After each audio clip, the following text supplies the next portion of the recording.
welcome to the PokéPals Pokemon Podcast. We are joined, as always, by the ginger, magnificent devil himself, the only ginger nut I crave more than a biscuit. We have the Mush, also known as Mush Collects on Instagram. Mush, how the devil are you? I've been dipped in tea and now I'm soggy from the waist down. Tone, how are you doing? The only man that makes me squirtle on a daily basis, we have Tone. I am great. I am fantastic. I am half turned on by your smut, but let's crack on. Mush is not the only one wet from the waist down. We have a wonderful episode planned for you today. It has started and already descended into chaos. Buckle up, buckaroos. It's going to be a bumpy ride. I feel like a Kabuto right now. I am just wet on the underbelly. And hard on top.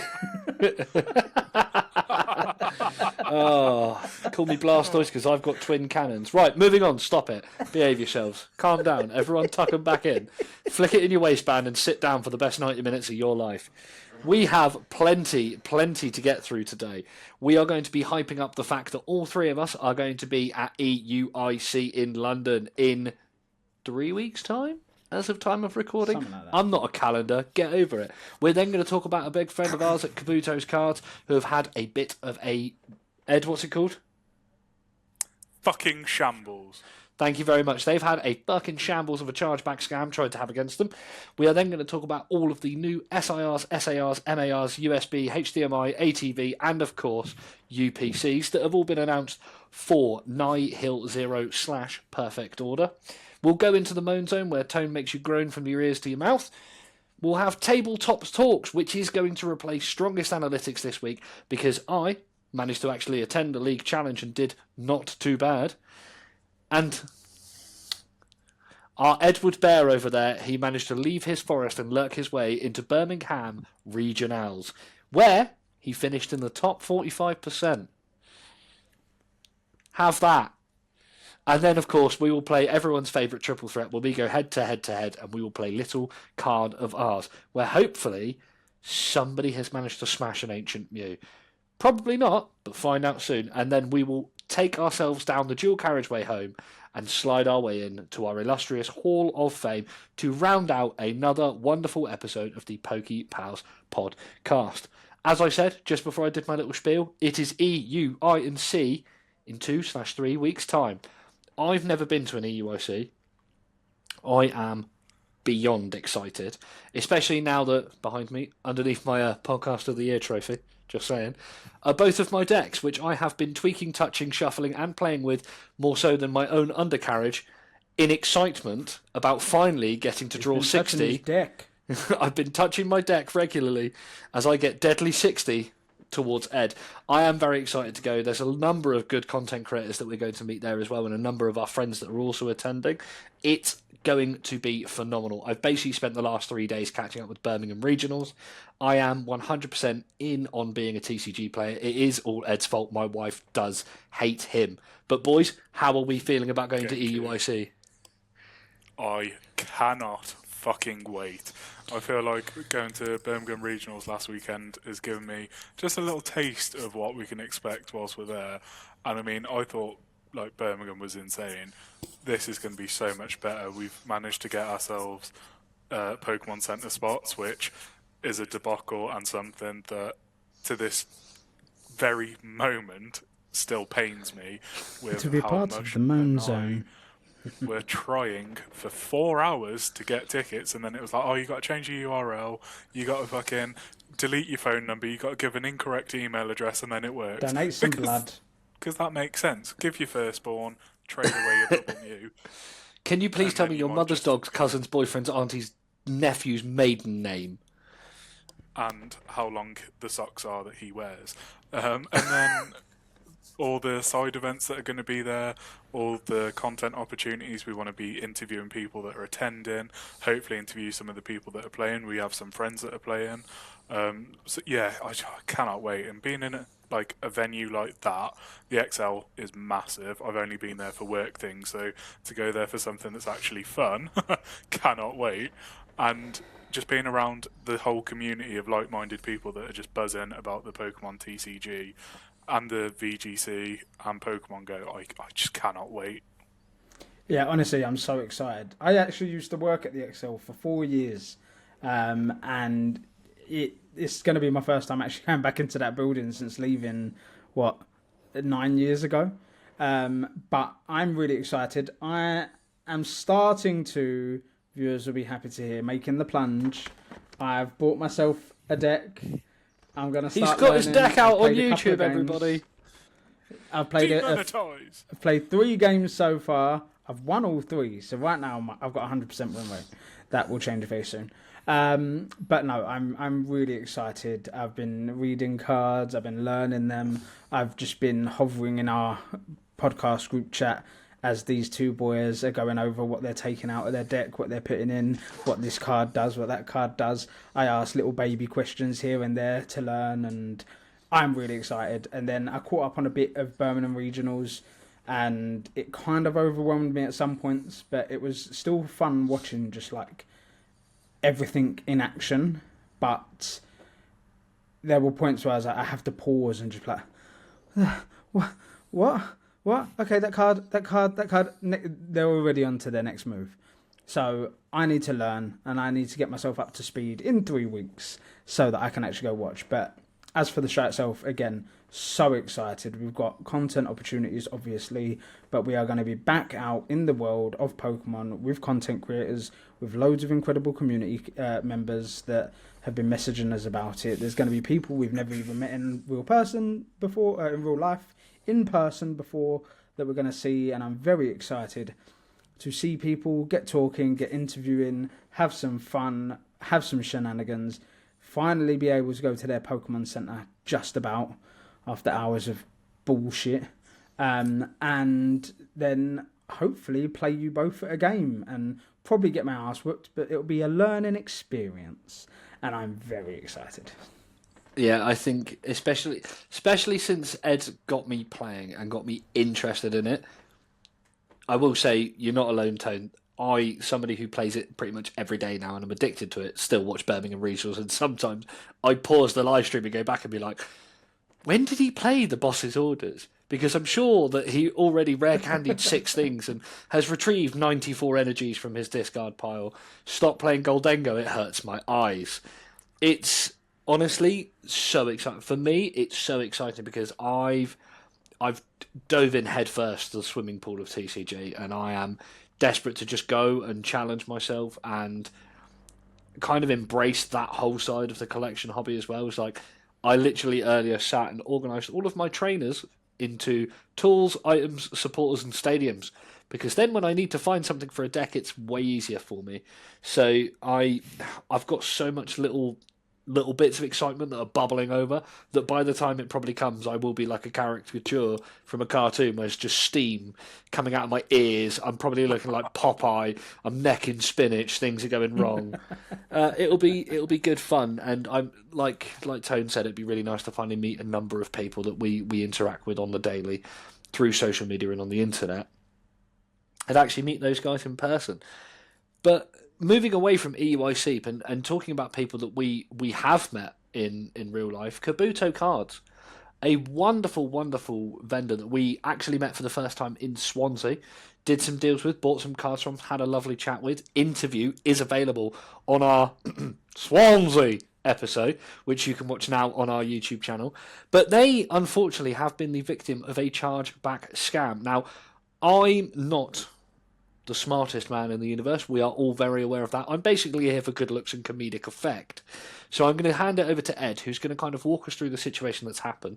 But before I do, I just want to say personally, a massive shout out to Kabuto Cards for the way that they've handled this situation and for the fact that they've gone out of their way to help other people that have suffered from this situation better themselves and better their security, keeping their business and their money safe. So, top-notch stuff. Ed, over to you. Yeah, before I dive into what actually happened as well, just want to echo those sentiments.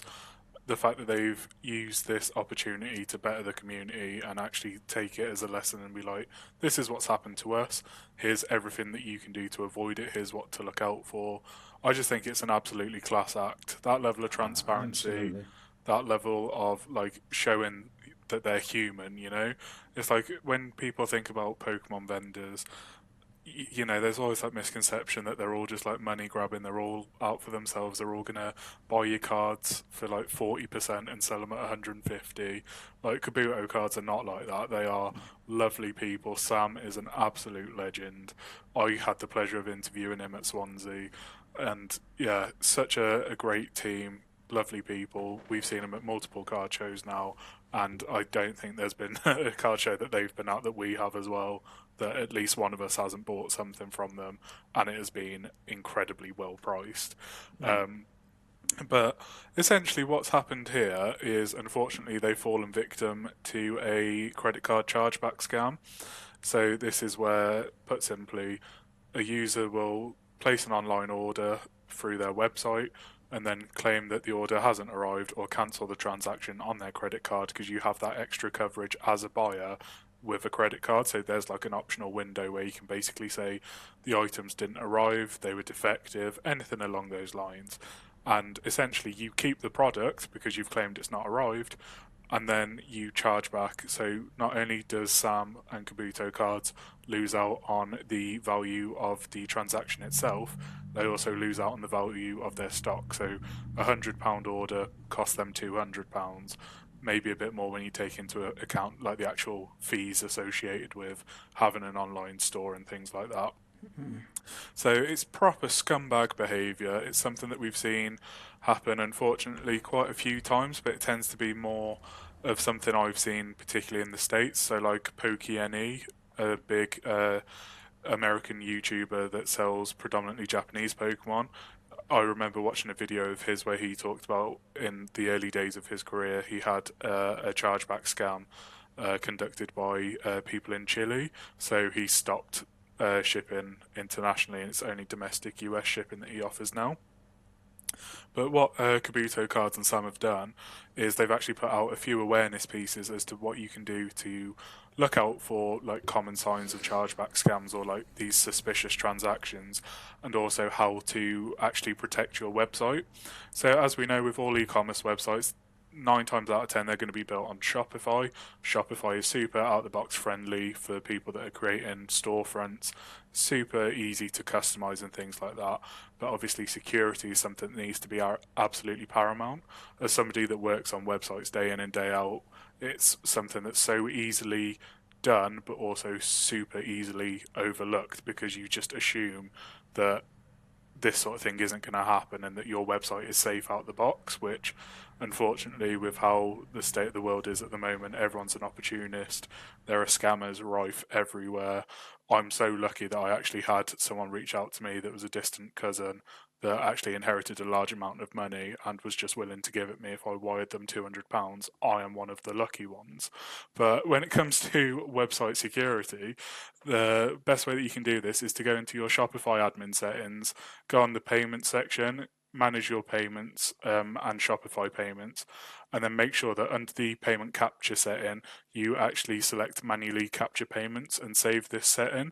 And what this allows you to do is see like the record of the transaction, where it was placed, if the name is the same as like the billing address, shipping address, and the credit card payment. So say like obviously we have things where like someone may buy us a gift and it's like purchased from Mush sent to me and things like that, but then when it's something like this person's name is like registered in say Birmingham, but they made a purchase in Glasgow and it's shipped to a Glasgow address and things like that, it starts to get a bit suspicious, and that kind of thing can flag up.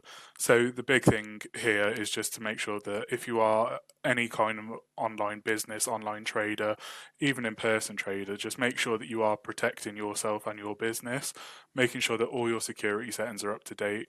Cannot plug Kabuto cards enough for this. So if you go check out their Instagram, you'll see a full breakdown of what to do. Sam's very candid in how he talks about it, and it is so nice to see that from such an unfortunate thing, such a great positive has come out of it, and seeing the support rally from the community behind Kabuto cards has been wonderful to see, and it's what makes Pokemon such a great sort of space to be in. So from all of us at the PokéPals, Kabuto cards, you are absolute legends. We are so sorry this happened to you, but also kudos to you for making the best of a bad situation. To the wider Pokemon community, make sure you support Kabuto cards. If you see them in person, definitely go over, say hello, tell them that we sent you. Make sure you buy stuff from them, because I can guarantee they'll be cheaper and, you know, closer to actual prices than most other vendors that you'll see at any show. And also just let them know that they are fantastic individuals and that it's a vendor that you would be willing to support. So from us at the PokéPals Podcast, Kabuto cards, we love you. Honestly, what they've done for the community and just being out there and open with what's happened to them, and not a lot of times when things happen, and I've done it myself when things happen to you in the community, your natural instinct is to go and just bash whatever's happened and have a moan, have a rant. And again, like I said, go watch his videos because he's so insightful with it and positive in the sense that he's teaching everyone how to avoid it happening. And it was just so uplifting to see. It wasn't this has been done to me, this is this massive scam, oh my goodness, go for this person, what is this? It was all, so this happened to me, but what I want to do is show you this and teach you how to avoid this ever happening to you. And it's an incredible thing for him to do.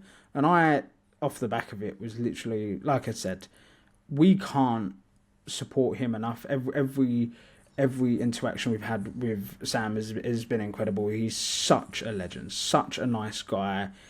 He's such a fun guy to talk to. And I remember instantly, because I was messaging Ed about, I've got the itch to whip some packs. And I was like, well, there's one vendor I need to go to. So I literally went on to Kabuto Card Store and bought a box straight away, which I've ripped and I'll be opening soon on my Instagram.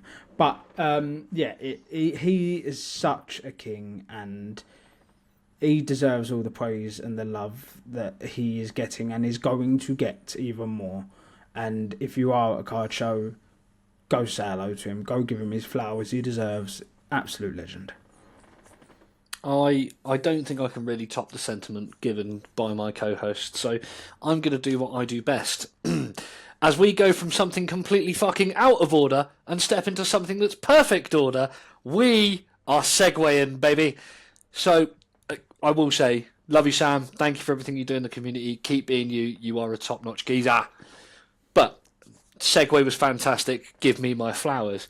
We're going to talk about all of the SIRs, MARs, UHB, and all that jazz. I do that joke every time, that have come out and have been announced for Nihil Zero / Perfect Order. Now, there's another gold card. Big shock. There's a Meowth SIR, which I think is one thing that I think a lot of people are very excited about.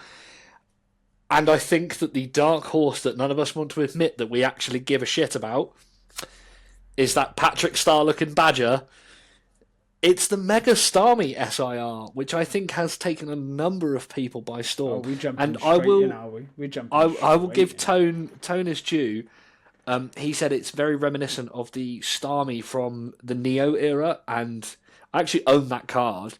And I sat there and looked at it for a good 5 minutes. And it's like that. By Jove, by God, he's got it. He's right. It hurts. It does. I think as somebody that thinks that Pokemon design is the kind of like the comparative feeling to being absolutely ragged by King Kong. It's not great. I'm not a particularly big fan of it. Hang on. Getting ragged by King Kong. Not gonna lie, lads. It's not great. Yeah.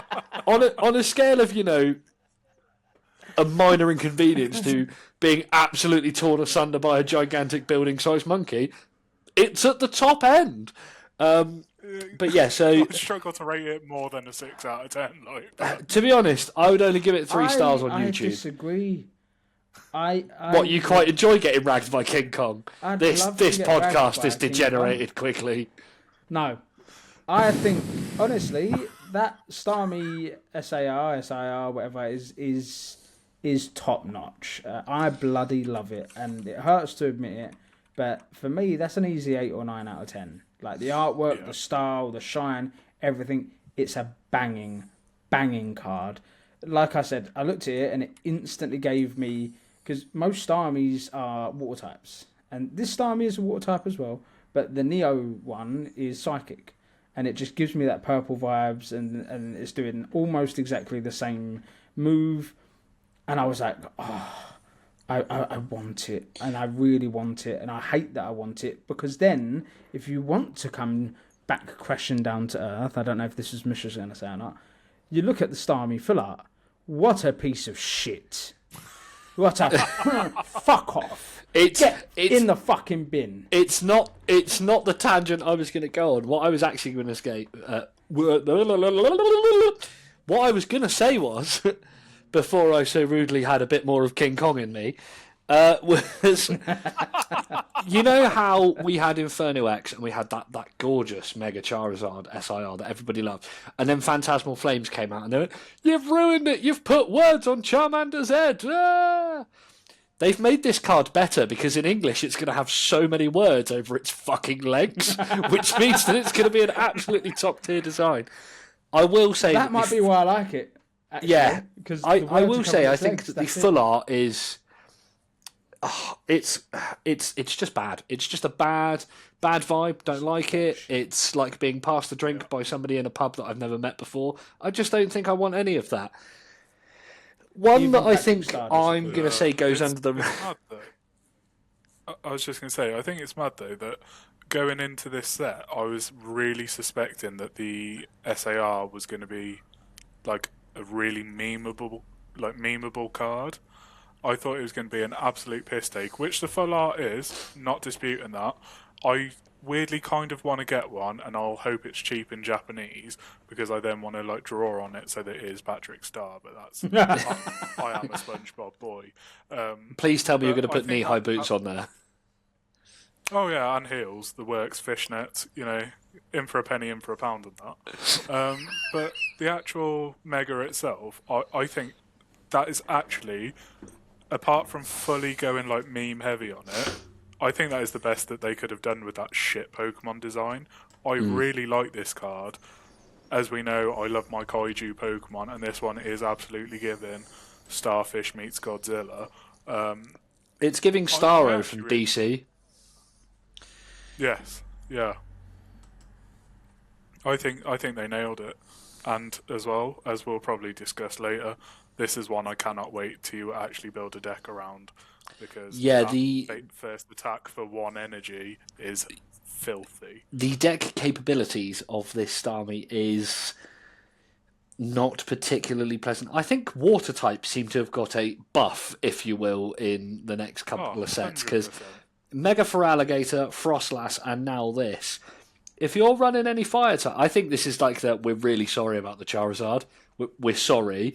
We didn't mean to make Terrazard so destructive. Sorry. Have some water. Calm down. Another one that I think that... Go on. I was just going to say, with Megazard, it's like, right, you can enjoy this for a couple of months, and then we are going to absolutely piss on your parade with... Did you want it in your deck? Are you enjoying it? Well, it's nerfed now. Put it back in your binder. Stop it. Mega Starmie uses hot dog flavoured water, and it is super effective. I think two, the one is a very big card in the set, and I think it will be very Marmite. You'll either love it or hate it. And one is a very cute card that I didn't think I'd care about, but the more I look at it, the more I enjoy it. So the big one, the Mega Zygarde SAR, I couldn't really... Like, me and Ed have this conversation every time that the snake form of Zygarde is the best form of Zygarde.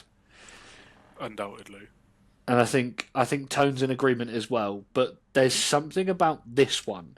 I just really like the dog, because I like dogs. Like, I guess power-wise, yes, but I like the dog. Yeah, I get it. I pretty much have Zygarde at home. Zeus looks very reminiscent of Zygarde when he has his ears up. It's pretty close. I just need to get him a little green scarf, and he could be an absolute G. Maybe that's Halloween. That's what my dog's going as. I'll go as Lysander when he's old. All I need to do is age 5 years, and I'll be fine. Not one eye. That's Just it. Oh my god, it's Elle, this mysterious person we've never met before. With the exact same beard and head shape. Oh, how he hasn't changed. I have to have a beard, otherwise there's no chin here. This is actually a knuckle. My head goes all the way back. But anyway, regardless, I can't shave because I'll just be a thumb. this isn't neck. This is just clenched shoulder that I've pushed up a bit. Anyway, enough about that, and let's go back to our Tampax-bearing friend. So, Mega Zygarde, the SAR, I know that a lot of people kind of hated on the ETB. I quite like it, like the colours of it. I think it's very vibrant. It's out there, and I think that this SAR as well is that same thing. It's big, it's bold, it's vibrant, it's in your face. It can hit for 5 energy that basically just blows up the whole board and just goes, "Thanks, mate. Thanks for coming." Well played. I feel like that I will have to start a "My name is Earl" apology list after I get Mega Zygarde into my fighting type deck, because I'm going to offend several people. But the other card that I want to talk about, I'll go on, Edward. No, I was just going to say, this is the first time that I've actually seen the card like fully blown up on screen.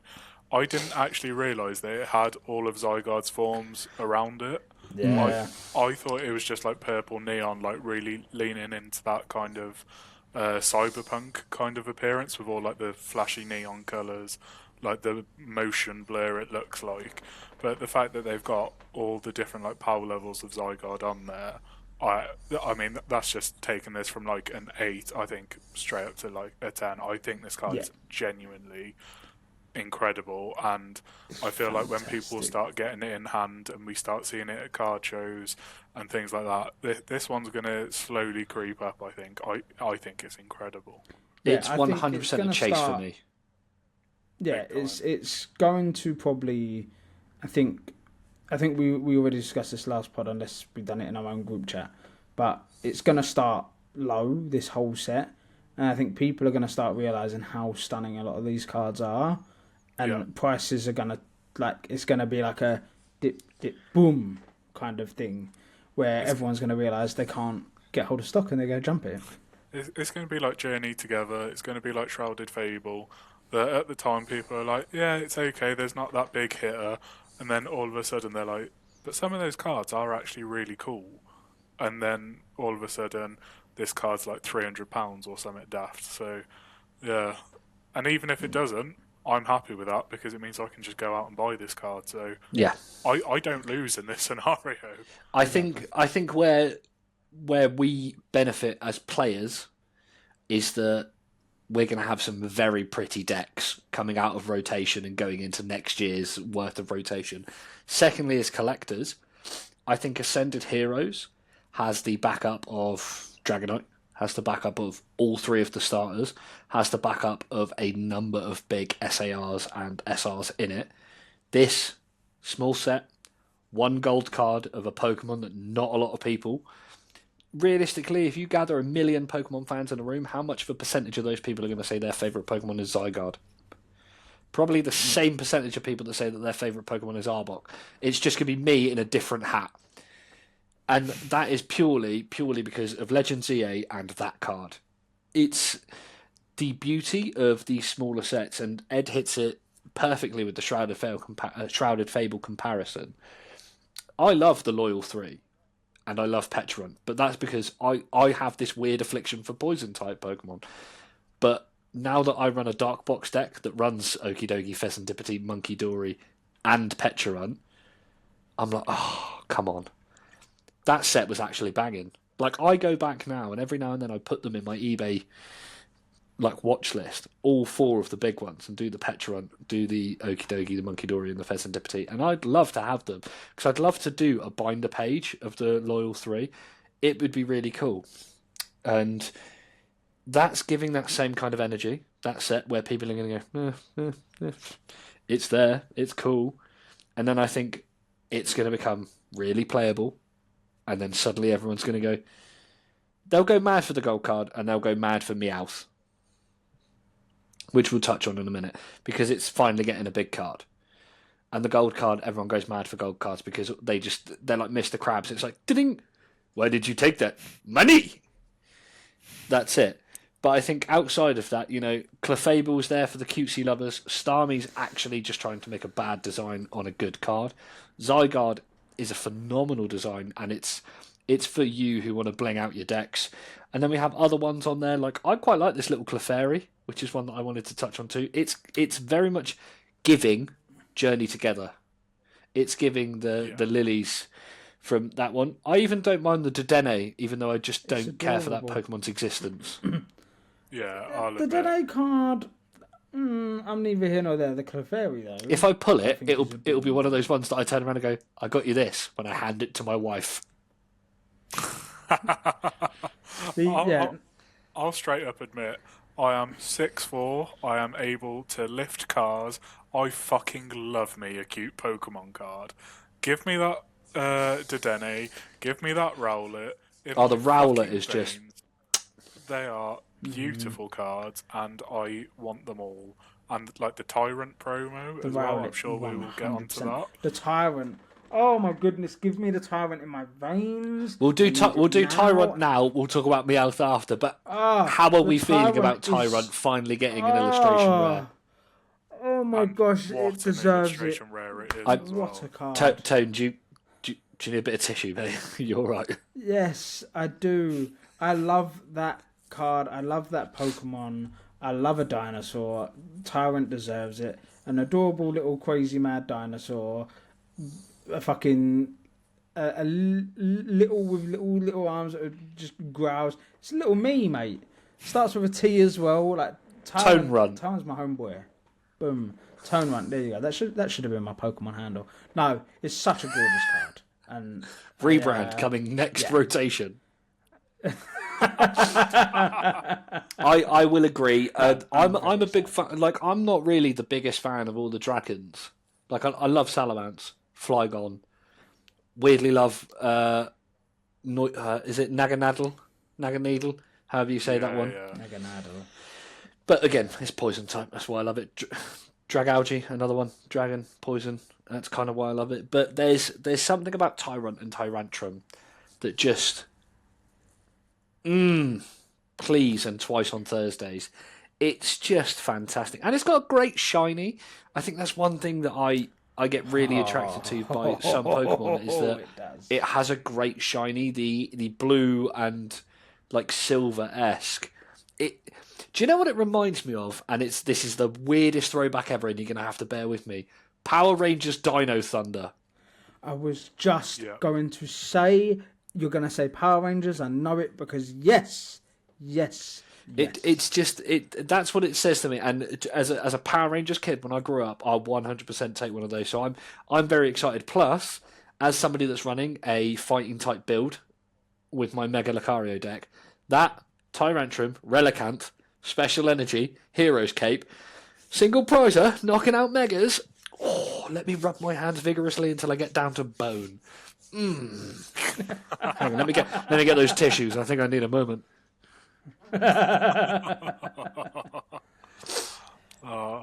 will say one that I'm not sure if we were going to bring up, but I want to because I've got the list in front of me. I actually really, really love the Spuper. Is that the one where he sat on the bench? Yeah. I love this. Yeah. The more I'm looking at this set, I'm now like, do I master it in Japanese? Yeah. Because I actually think that this set is so criminally underrated already.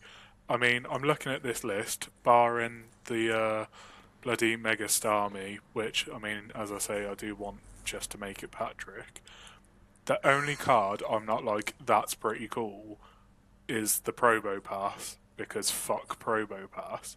But the rest of them, like Aurorus getting an illustration. Aurorus. Aurorus right here. That's a beautiful card. And a beautiful Pokemon that gets 0 love. And it got a beautiful card. Drapion, that is one of the toughest looking cards I think I've ever seen. Yeah. I don't know how people are looking at this and sort of saying like it's not really for me. I mean, I'm just going to say one word here, and it's Doublade. Like, Oh, I almost forgot. Oh, what a card! What in a the card! fucking armory. Ah, It's a perfect get that card as a and a jumbo perfect card? setting. You know the Aegislash from, oh my god, I can't remember the set, but where he's on the wall, Paradox Rift. Paradox Rift, outside the castle kind of esque looking. This is a perfect follow-up to that. On the subject of Drapion, I think Pokemon actually love poison types. But they do it like, you know, when it's like you love a program, but everyone thinks it's weird for you to love that. They're like, oh, what, you actually watch Big Brother? Or, oh, you like Hollyoaks or something to that extent. It's like they love poison types, but they don't want to admit it. So every like 3 or 4 sets, they'll give it a fantastic card, right? Hisuian Sneasler, the alternate art where it's hanging up the cliff. Great card, poison type. The Skuntank V alternate art, where there's loads of them in the field from... Yeah. Oh, God, what's it from? Um, Either Lost Origin or Crown Zenith. I can't remember which one. That'll bug me now, and then there'll probably be a little bit of a note here that pops up as I'm editing the podcast that goes, Mush, you're an idiot, it's actually from this. now because it's pissing me off as well. Silver Tempest. We're all wrong. Get in. Don't worry about editing this, me, even though you've probably just written it and then deleted it out of rage. But then there's that one, and then there's the Arbok, of course, from Temporal Forces, a poison type, getting another beautiful one, and now this Drapion. I think that there is a secret, little, like, every few, they're like, we need to give a poison type a good card, we keep forgetting. Then they just go in the hat and just pull out a random one.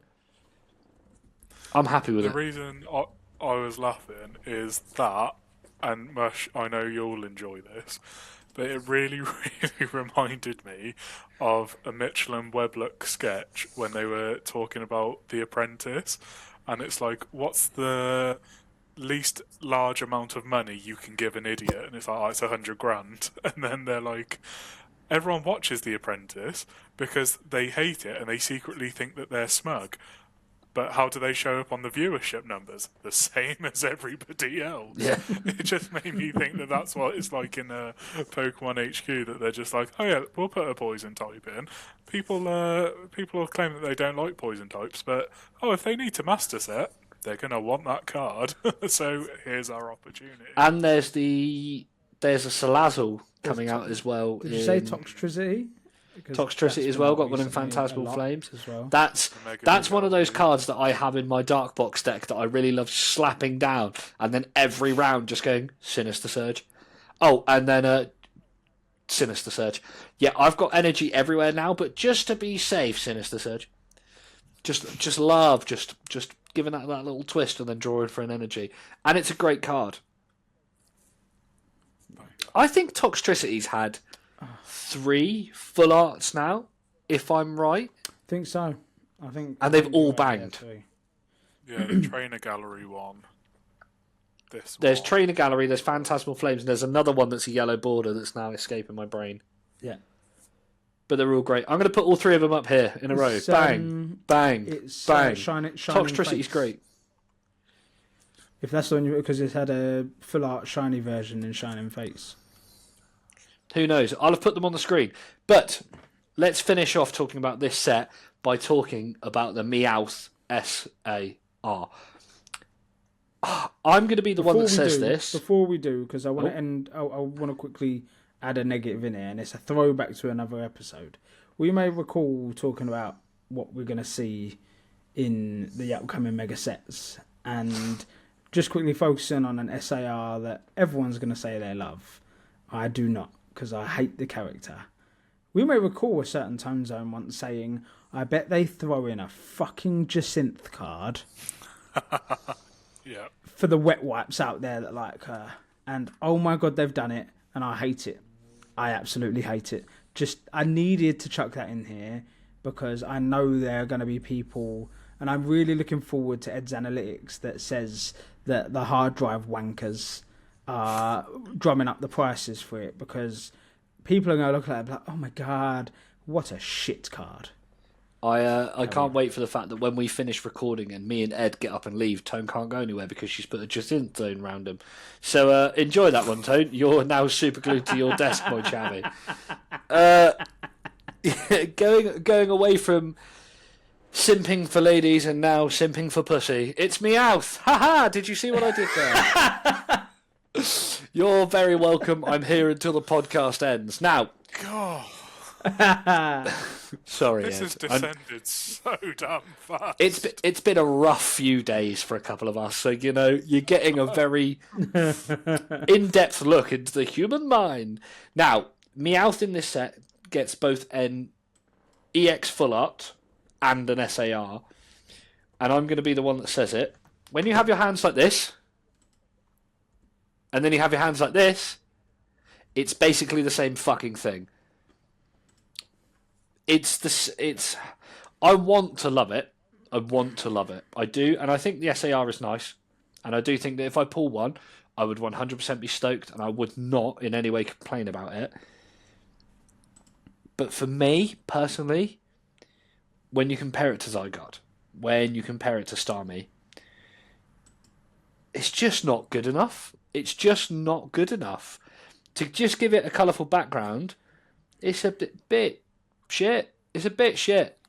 Like, I think that there is 1,000 different things you could have done with this, right? You've had about 83 fucking Giovanni's cards recently. I wouldn't have minded one more just for this Meowth, because there's a Team Rocket's Meowth in Destined Rivals. There's about 900 fucking Team Rocket's Mewtwo's coming around. There it is. Tone's got one right there, and it's bloody great. I would argue this is an SIR-worthy card. And we discussed this in the podcast group when we first saw it. We saw the card before we knew what it was. And then it came out that it was an SIR. And none of us believed it. Because we was like, no, it's not. It's an art rare. That's not an SIR. SIR, whatever, English, Japanese, whatever. It is not...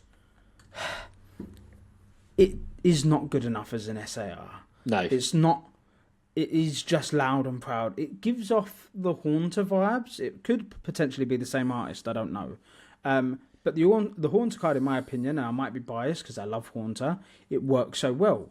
And it was an additional card in a deck box. It wasn't a big chase card that you meant to chase and love. And having that as a big chase for a set, it is just an easy card that Meowth lovers are going to simp over. And when you have, and I know Mush at the very least sides me on this one, when I used to watch the anime and I loved Team Rocket, Meowth was my least favourite Pokemon of the three of them. I much preferred Arbok and Weezing. Meowth was the third. Even Victory So Bell. I, for one... Yeah. Yeah, like, Meowth isn't up there for me. I know a lot of people are going to disagree, and a lot of people will. And talking about prices being drummed up for certain cards, that is going to go up there for no other reason than the fact that it's a Meowth, and I'm not here for it, because it is not worth it. That is AR worthy at best. I'm waiting for Ed to just go, I love it, and you're both wrong. Yeah. No, what I was going to say is when it was first revealed, I was so bitterly disappointed because, like you guys have covered off, the Destined Rivals one, incredible card. Absolutely stunning. Love the cartoon style. Love that it's got Giovanni in it.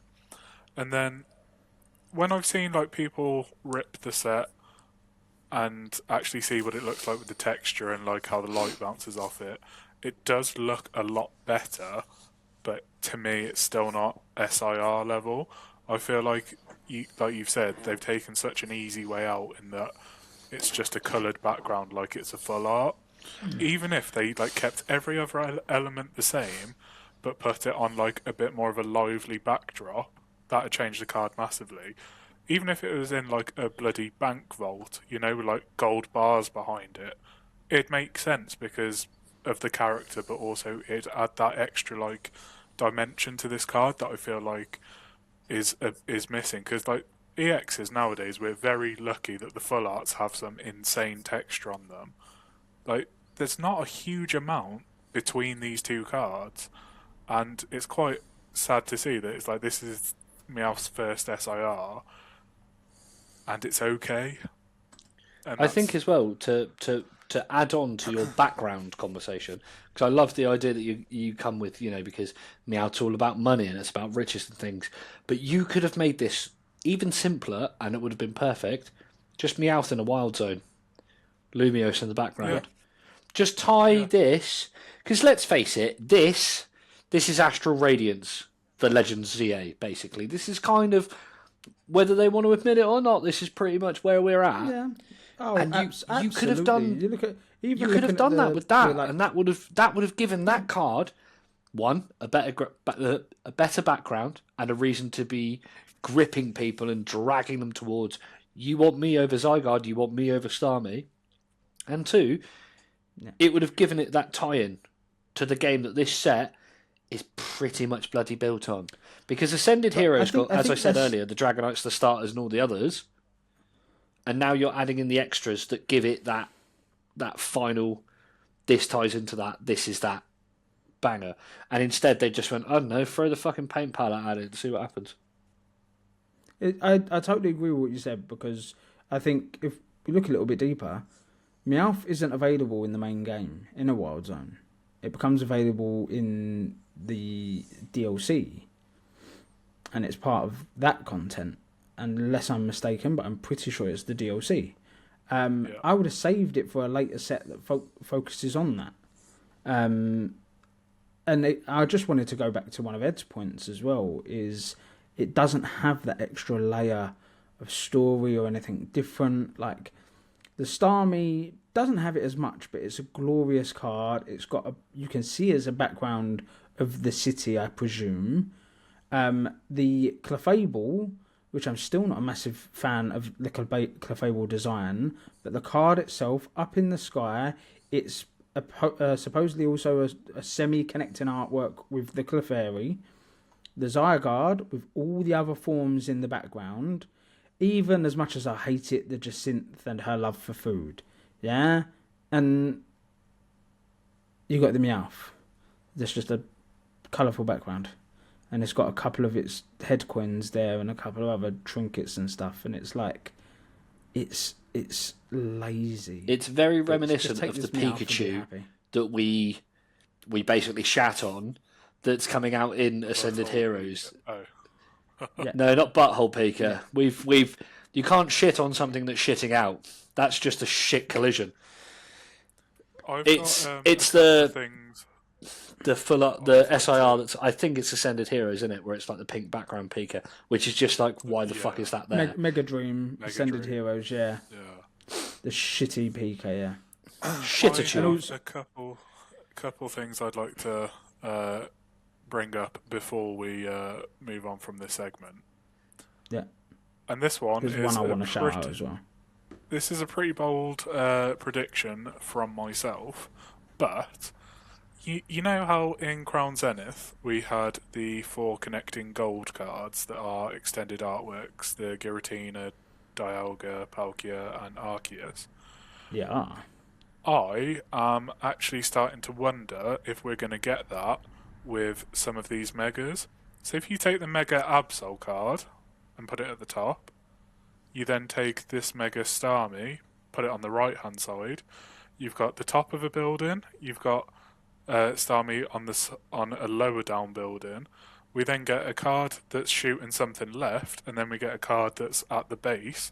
Because if you look at the background, it's the same kind of colour. There's like the dark sky, the slightly green hue about it.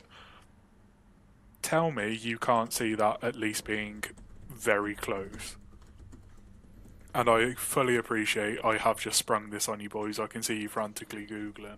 It's not so much that I'm frantically Googling, because I know the Mega Absol SIR because it's burned into my brain after Tone pulled it and I got fuck all at Wolves. It's actually now just a point of trauma, but I will have one day. And when that day comes, then I'll put it back in my Dark Box deck and I'll run Absol Box. But I 100% see where you're coming from.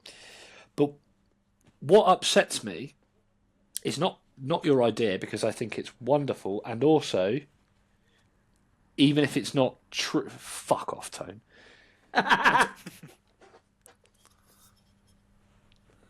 Yeah, touche. The one thing I will quickly say... I got a podcast of the year trophy.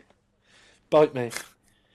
What I will say, as I was saying before I was so rudely heartbroken and interrupted by one of my favourite dark types of all time, is if that isn't the case, if that isn't a thing and that you've gone out on a limb, are we just showing stuff off that we own now? Well, I felt a little bit left out, I won't lie. I'm going to cover my face and Wheezing can talk for me. So what I'm trying to say is that even if this isn't true, I think it could make a phenomenal binder page. But the problem is that if it's not true, why is it not true? Yeah. It's this hobby knows that we collectors love a good connecting card. It should. The bit I will say I'll quickly debunked, because it's the bit that I've learned you should really focus on when you're looking for this. First thing you need to look at for connecting artworks is the artist. They're two different artists. Oh, fuck. So the Abso is Arita, and this is Tokuyoa.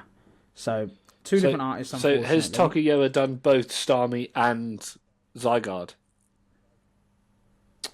Because if so, in the set that comes after Perfect Order, there might be one that goes on the left, and at least it's a 3-page.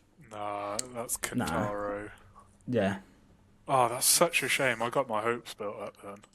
This has made me really aggravated. It makes me want to have a good grumble. But I think this is where we look at we're looking at what could come. I think there's definitely the opportunity for... It'll be me if I pull that Zygarde. I tell you, Jesus. Rocket. To the moon. The only other thing I want to cover off is one of the only drawbacks I will say to this set is, to me, once again, it doesn't really make sense. Because this is effectively our Astral Radiance, why do we have Decidueye? Why do we have... I mean, I love the Rowlet card, but it has no relevance to Legends ZA. Same with the Salazzle, I think, wasn't in the game. I think with Astral Radiance, though, it had elements in there. But not every card in Astral Radiance was Legends Arceus themed. So that part, I'm not as... It was very bloody Legends Arceus themed, obviously. But I don't think, unless I am very much mistaken, I don't think every card in there was total. Because then you look through some of the other sets, like I think... Maybe not Fusion Strike, but definitely Silver Tempest, Lost Origin, and even Crown Zenith. They had some Legends Arceus theme cards in it as well. So that part I'm not really too... I think they've just chucked a couple of extra... Plus, even the follow-ons from that, you had the Hisuian Growlithe and the Perrin that are in sets that are miles away from Legends Arceus. Because they're in the Scarlet and Violet area. But then again, I will say that was because Hisuian Growlithe was in the DLC. So that was very game-based at the time. But predominantly, that's where they're from. Yeah. And the only other thing I was going to say on that fact, the Raticate card should have been in Destined Rivals. The Clefairy, arguably... This should have been in Journey Together. And then they could have made kept Lily's Clefairy as the SIR and had Clefairy as the illustration rare like it is here. I just feel like some of them, it's a bit like... It just... Why? Yeah, it's not quite gelled, and like we said, like having the Meowth in this, that should be Destined Rivals. I feel like it's so close, but then... some of the inclusions or like the Pokemon that they're spotlighting, it's like we actually had a set that this would have been perfect in. I'm not sure why we're getting it like a few sets later. And again, I'm not to shit on Raticate, but why is Raticate getting 2 illustration rares in like 5 or 6 sets? Like that is a bit mad. Raticate has had Yeah, more illustration rares in the last 6 months than Arbok has had in its entire existence. So, Yeah, it's crazy. cheers, thanks. I suppose I'll just go fuck myself. Do you know what I mean? Like, I'm not even worried about my it last anymore. little positive to spin is we never ever give a shout out to item cards, and I think we need to give a special PokéPals shout out to the Wondrous Patch, because what a gorgeous card that is. Yeah. Yeah, That does look good. that is that. With that, I want it in my deck now, and I've still not even opened the deck. But what a glorious card! The Energy Recycler, Sacred Ash, and Pokepad also look great. I'm just livid that I've not got my Croissant Curry item card. Heal Well- all damage from your Pokemon, or some Yeah, just if you shenanigans play like this that. card, win the game, and then shit your pants. Fuck's sake. If you play this card, your opponent must buy you dinner. Fuck's sake. Yeah, that was our coverage of all things that are perfect order. There's obviously more cards that are going to be announced, have been announced, we haven't covered, so please do go and find them on Google, go and have a look, and let us know what your favourite card is, your least favourite card is, and why Zygarde looks like it's carrying a giant tampon down in the comments. We've said nice things, we've said nasty things, but it's time to have a grumble and a moan. It's time for the Moan Zone.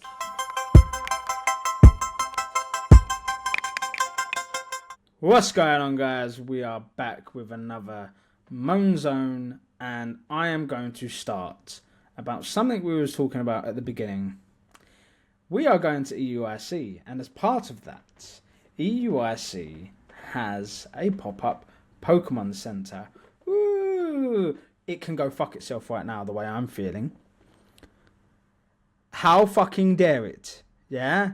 So, if you don't know, if you've got a ticket to EUIC, you get early access to the Pokemon Center to get tickets to go in. There are 15-minute slots. You can book your slot so that you can go in, peruse, and potentially buy some very exclusive, which isn't exclusive because you can buy online, but get some merch from the EUIC. Amazing. So, they send out a link a day or two before and say, be ready, click this link, you can access the booking of the tickets on the 21st. And it was the day before. Did the email have a time that the tickets will be released? Did it fuck? Did the link work? Did it fuck? So, for ages, everyone in this community that has tickets to EUIC were desperately trying to book their time slots. Were they able to get on and do it? Were they fuck? It took Ed and Mush hours to try and book these tickets. And did they book these tickets? Did they fuck? I got sent home from work early, so I missed the drop. I had a massive migraine that day. I woke up from what was probably a 20-second nap after other things in my life going on, to see all the messages and notice that everyone was struggling. It then turned out that, the link was sent with a space in, so it doesn't work. You have to go and manually type it out for it to work. Amazing, incredible. So I did all that. I felt achieved. I messaged the group chat to tell them, and they're like, good luck, it's not going to work. I went, guys, I've got this. I get to the end, and it's like, ha! Lol! Sorry, doesn't work. So it didn't work. Did not get tickets. Tried and tried and tried. Absolutely ridiculous. There were rumours flying around everywhere. The big rumour that was flying around was if you were a new attendant to EUIC and you'd never been to one before, there was a code that was stopping you get the tickets, which it looked very realistic because there was a lot of people that hadn't been on there before that weren't able to. Hadn't gone before that weren't able to get tickets. And then it came out, and this one is potentially true after what we done.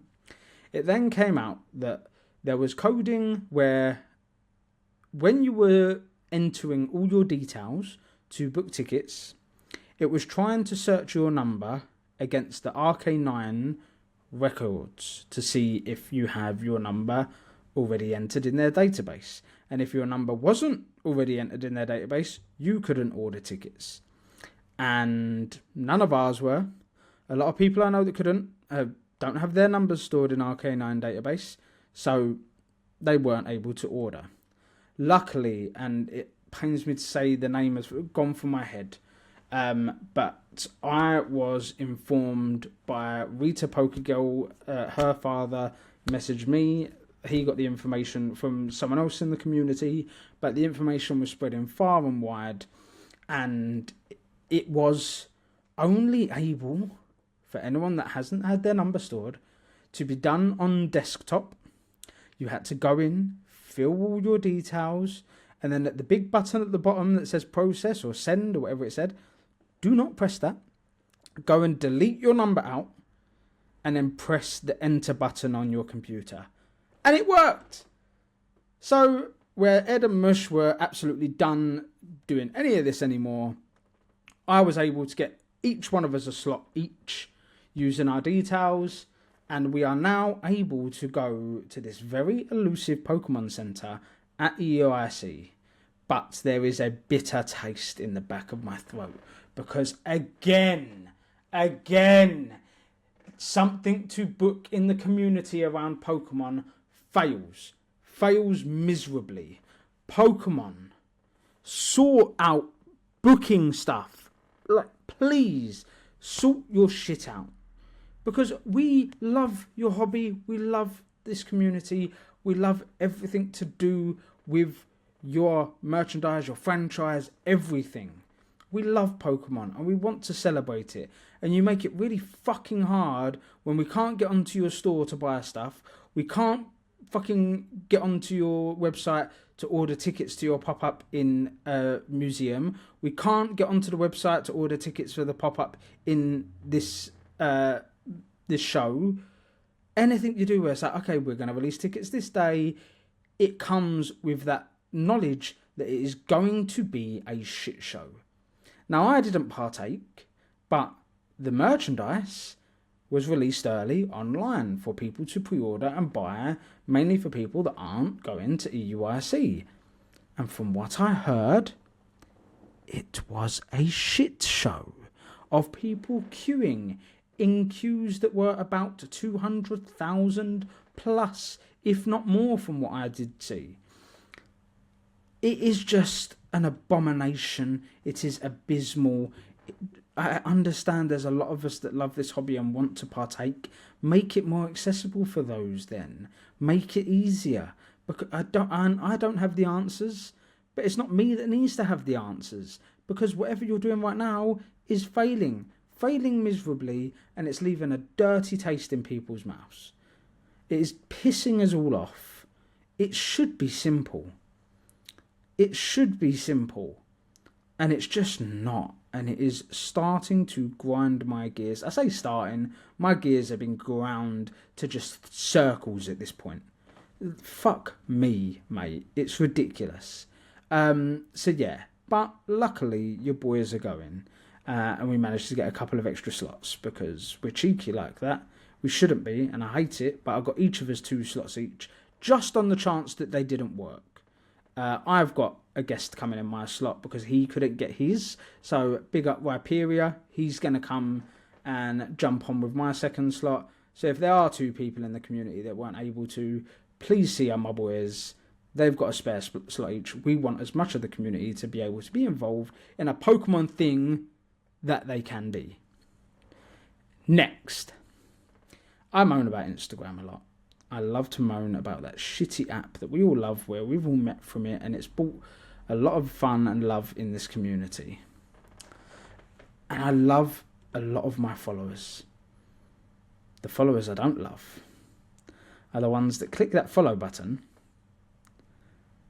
and then unclick it, and then click it, and then unclick it, and then click it, and then unclick it. Fuck off. I ain't going to follow you back. As soon as I see you do it twice, I'm like, if I see it done a third or fourth time, I will never follow you back. I'll never block you, because I'll be petty like that, and I want to see that you're still doing it. But I'll never do it back. But there is one step further that this goes. And if you are listening to this and you do this, just know we probably spoke about you and you are cretinous scum.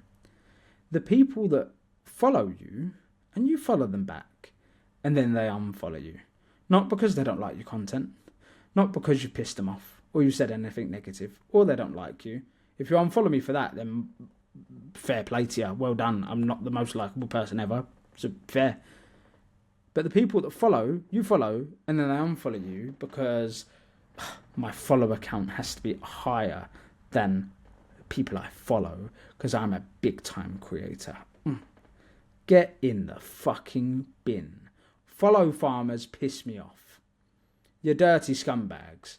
You are a 20 to 30, maybe older person sitting in your bedroom, sitting in your pyjamas, collecting cardboard like the rest of us. Enjoy the hobby, enjoy the community, stop being a massive douchebag dick. I will unfollow you, because I'm a petty arsehole. Stop the following, unfollowing, farming that you guys are doing. You look like scumbags. And I guarantee you, near enough every group chat I am in, we have bitched about you. Your name has been shared. We have spoken about you as being a dirty scumbag. So if you want to keep doing it and you're wondering, oh, this person's not following me anymore either, you probably know why, because you're scum. Next thing I want to argue about is a shop I used to hold dear to my heart. And this is just a minor tone zone moan that I just want to moan about.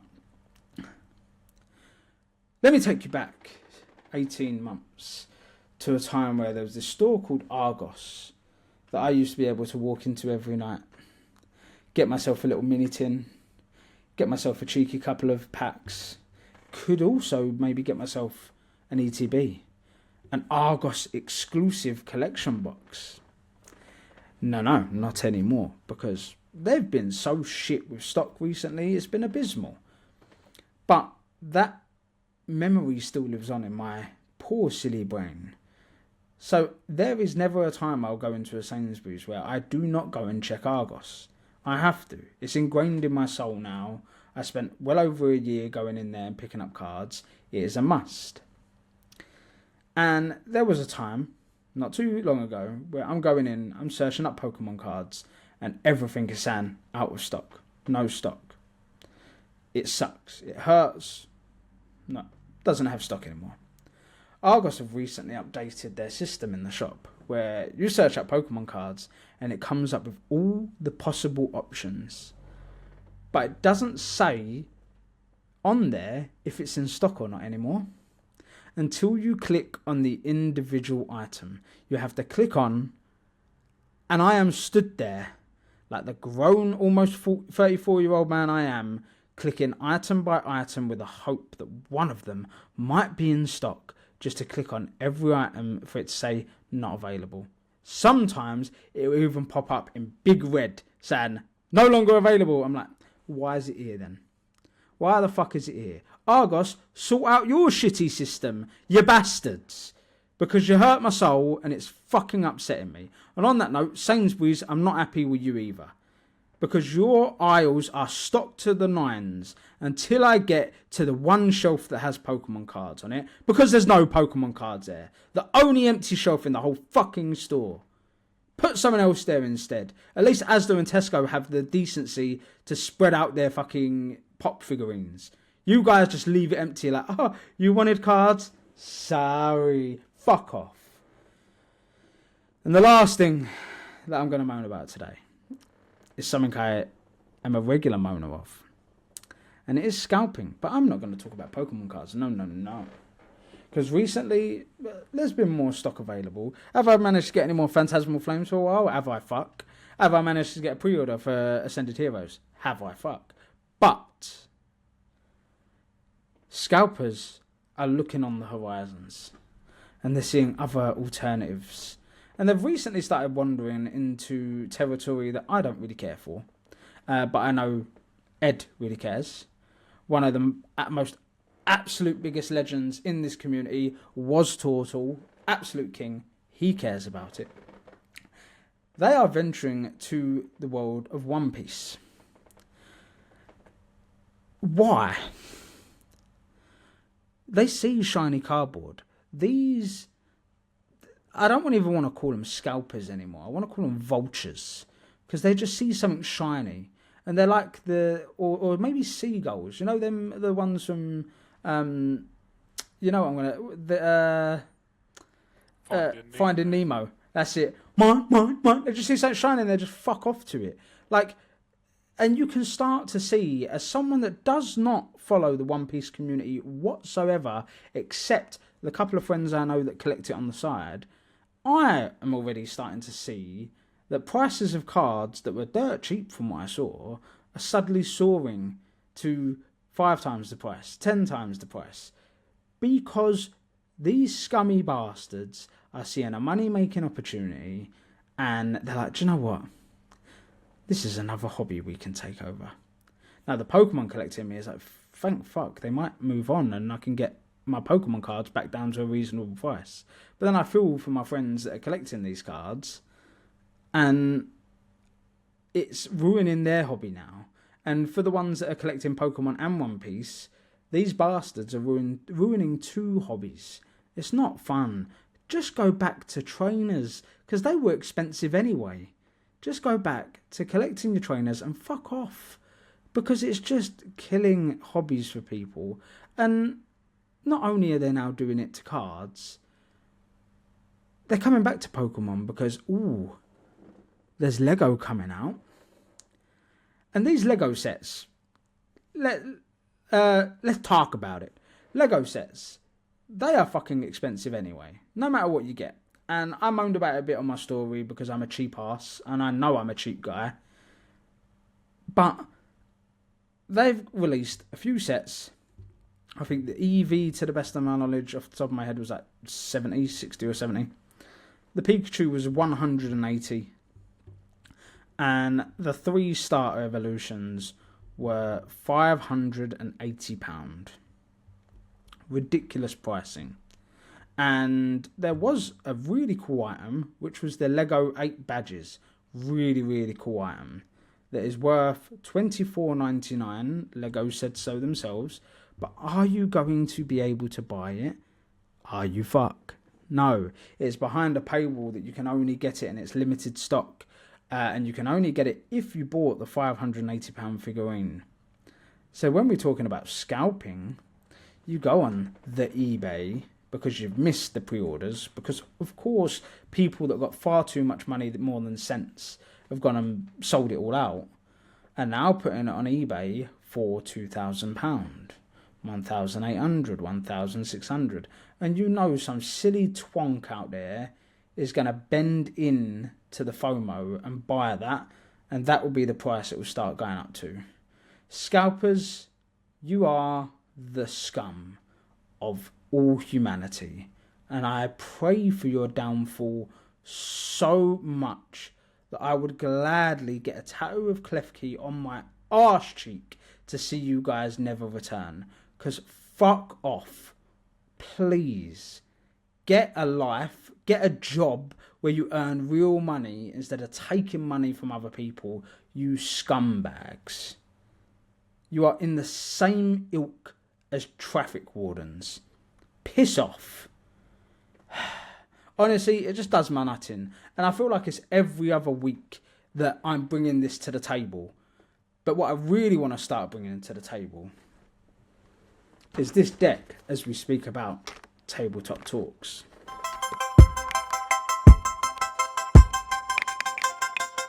Thank you ever so much, Tone, for bringing us to our tabletop talks. Now, before I hand over to Ed, and Ed does what he does best and basically completely breaks down and nerds out into the TCG universe, I want to take you all on a little journey to me and my little journey to my first proper League Challenge event. Now, I did do a League Cup about 3 or 4 weeks into learning to play the TCG, but I've basically erased that because I went with a base Mega Gengar deck and made a twat of myself. by losing everything and drawing once. But I went to League Challenge, and I want to say a big shout out to Five Realms Gaming Studio down here in Dorset in a town called Poole. They are top notch. Shout out to Lewis, our professor. He is also very, very fun. He has the most vibrant Pikachu hat I've ever seen in my life. But we went to League Challenge, 4 rounds of best of 1, and I went with my new-ish in person Mega Lucario build. Now, since League Challenge, I have changed it, but I essentially went running Mega Lucarios with Lunatone and Solrock, and then what I call the Exploding Monkeys. So it's the Annihilate that has the attack for 2 energy, Destined Fight, so both active Pokemon are KO'd. My entire deck was called Punching Doggos Exploding Monkeys. It was a proper good take on Crouching Tiger, Hidden Dragon, and I stand by it. I went 2-2, 2 wins, 2 losses, no draws. That's all right, Ed, you can enjoy that one. First game, I came up against bloody festival lead Diplin. I went second.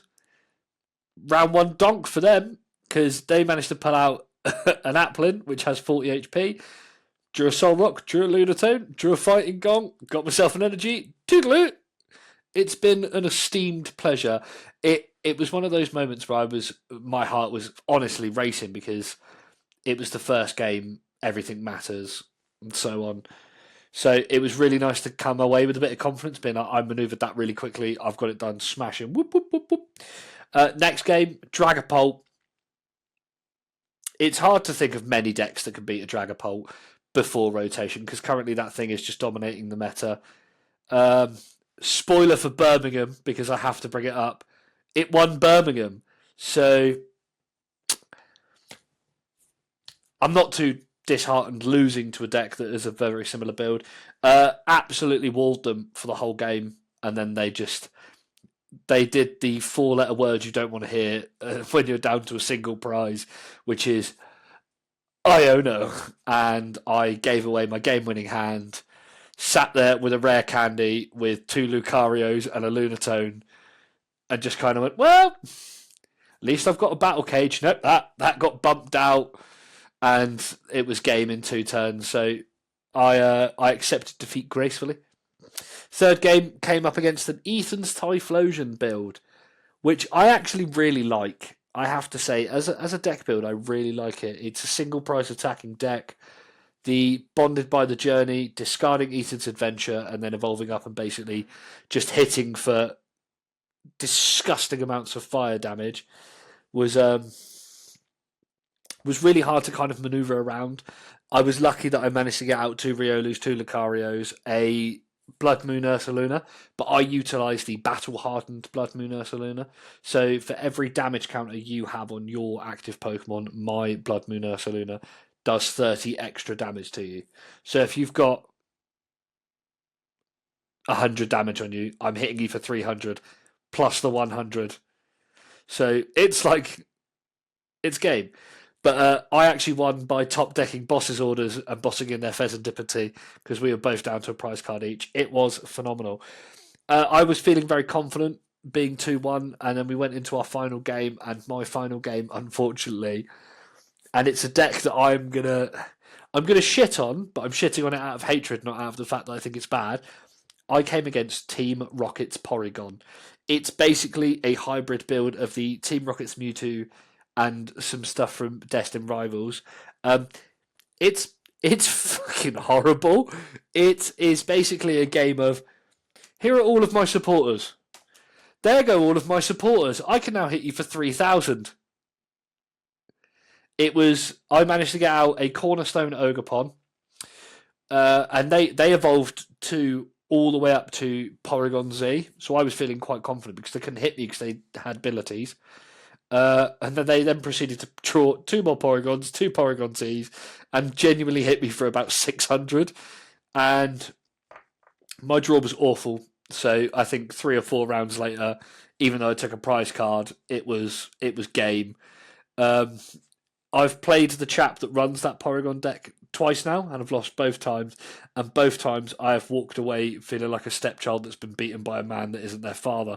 It is heart-wrenching, genuinely.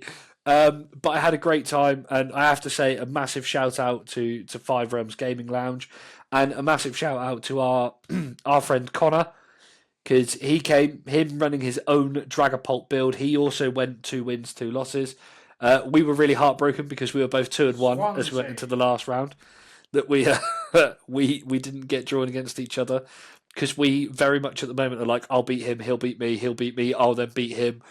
We're then 2-2, and then we sit across the table from each other and just go, fucking kill him, mate, I love you. It's very much football meets Pokemon with me and Connor. So it was a great experience. I love going down there because even when we just do league nights, everyone there is lovely. A number of the people that go there are playing regionals, are going to EUIC. So there's a big talent scale.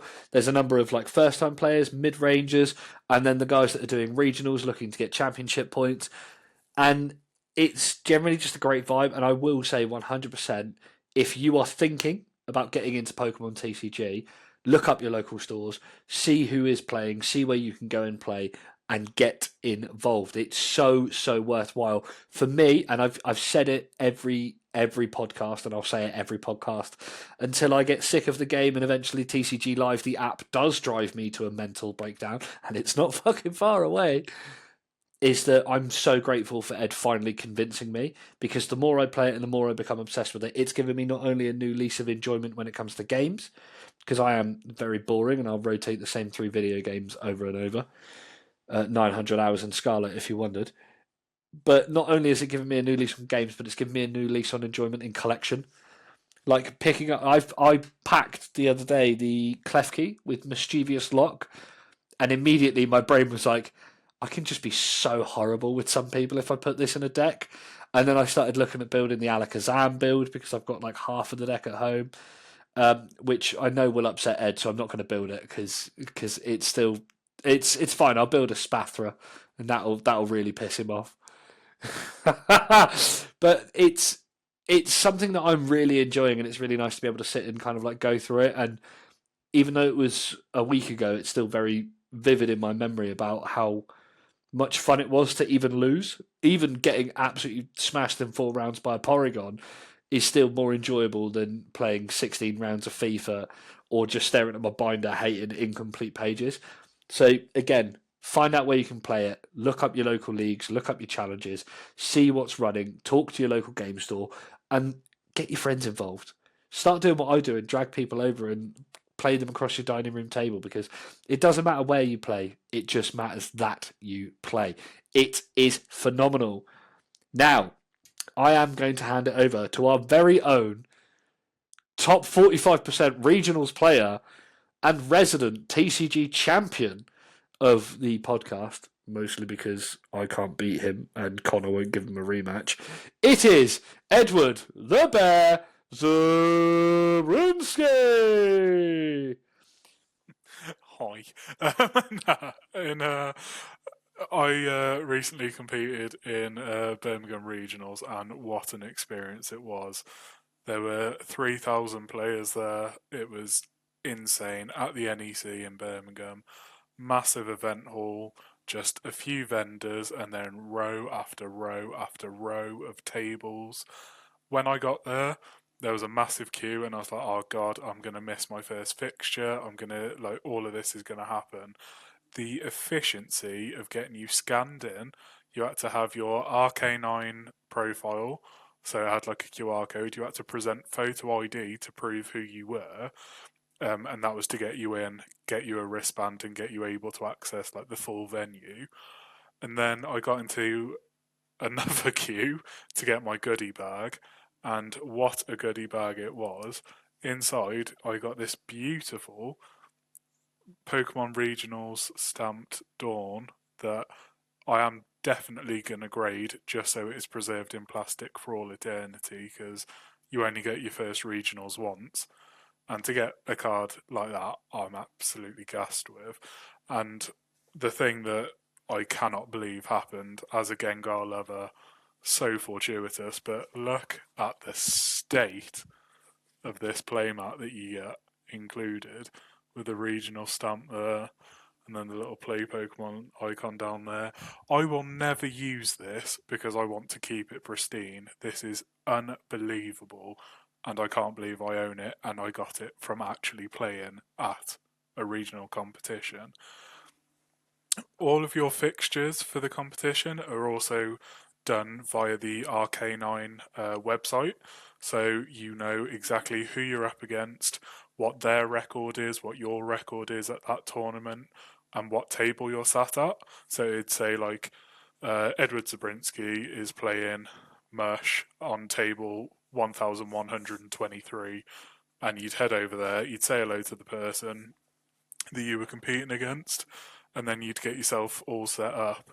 I will say how well organised and structured and well run the event was absolutely blew my mind. I think coming off the back of seeing the chaos that is any Pokemon drop ever, anything to do with like getting tickets for anything even half related to Pokemon, I was like, yeah, it's going to be a shit show, but you know, you just got to factor it into the day. Full credit to the team that it ran so smoothly. The judges were incredible. They had like obviously multilingual ones, so that no matter who you were playing against, there was someone that spoke natively to them. My first game, I was playing someone again that was from Italy. I think third game, I was playing someone from Poland, and so on. It was amazing. I'm sure I played someone that was Brazilian or Portuguese. It was just amazing that all these people had like travelled from every corner of the world to play Pokemon in Birmingham. Like that's so like special. That's sort of where the special thing ends, though, I'm afraid, because in my first game, I have been overthinking, stressing, like worried about this competition so much. Game one, I am running a Goldengo EX Mega Lucario tech build, which a lot of people question why I do it until I play it, and then they're like, no, I get it, because it counters so many of the current meta Mega Pokemon like Mega Kangaskhan, Mega Lopunny, and then it also really helps wall a Dark Box deck because the Loyal 3 are all weak to fighting, so it just gives me another opportunity to claim multiple prize cards really quickly. But my first game I was against a Terra Charizard. That deck is unbelievably strong. And opening game, I take 3 mulligans, I prize my precious trolley, and I also prize 2 out of my 3 boss's orders. That game was over before it began, and somehow I still managed to get my opponent down to 1 prize card remaining, and they got a top deck boss's orders for the win, so I can't be too mad, but when you start off the day like that, I was like, oh shit, this is a sign of things to come. And I'd said to the boys ahead of the event, if I can just get 1 win at a regional competition, I would be absolutely beside myself. And that came in game number 2. So I got swept in round 1, absolutely. Round 2, I swept my opponent. Let me just refresh myself as to what deck I was playing against. It was a Dusk Bomb, so Mega Lopunny and Dusk Noir. Again, this is where Mega Lucario really came in clutch for me. I just absolutely walled them and could take advantage of their type weakness. And as well, because it's such an unusual build, when I was setting up Goldengo and having like the Lunatone, having the Soul Rock out and the Gimmighoul on the bench, everyone was like, okay, standard Goldengo build now. And then I throw down the Riolu, and everyone's like, "What are they building up here?" It's unconventional, and because of it, nobody expects it, and it worked out in my favour. Round 3, however, I go up against the only deck I wanted to actively avoid all weekend, and that was Gardevoir. Full credit to this player. I sat down opposite them. We had a lovely little chat before we got going. And then as we're getting set up, he rolls out his playmat and it has the big word champion on it. To which I'm just there like, I'm in danger. And full credit, one of the best Gardevoir players I've ever come up against. Absolutely walled me, item locked me, stopped me from getting going.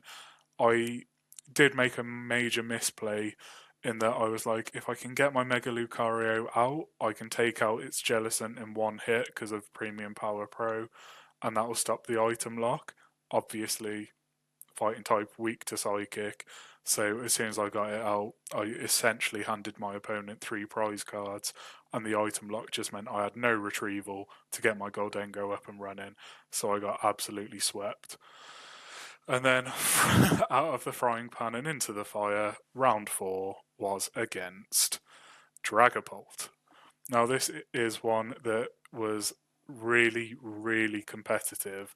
I think we went to time, the 50-minute allocation for the round, and I was so close to winning all of the games that we played because I was like down to 1 prize card, and it both times. The first game he managed to top deck an energy that he needed, and it was the last one in his deck. And then in game 2, I think it was, I had him on the ropes, and then he managed to top deck a Hawlucha that puts 10 damage onto 2 of your opponent's bench Pokemon, which then put my Gimmighoul in range for Phantom Dive for the 3 prize turn. And it's like, it's one of those things that you can't even be mad that you lost because it was purely down to chance. And like, that's one of the beautiful things about Pokemon is that no matter how good a player is, if a lot of things are locked up in their prize cards, or if they're just not getting the draw that they need from the deck, you can only play with the cards that you dealt. If he'd have been dealt a different hand, I could have won. If I'd been dealt a different hand, he could have beat me quicker. It's all these sort of variables that keep it exciting. And then round 5, this was my most surprising round. I went up against a deck I have never played against before. I've never seen anybody else play it, and it was Espathra EX with Xatu. I will say, the actual idea behind this deck is incredible. You just load up your Espathra with Psychic Energy and then let it swing, and Xatu really accelerates that energy.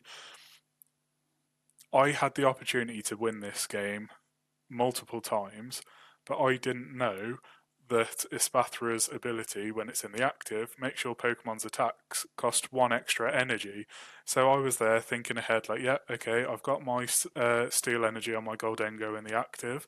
I've got a Mega Lucario on the bench that if I can get to Mega Brave will 1-hit a Espathra.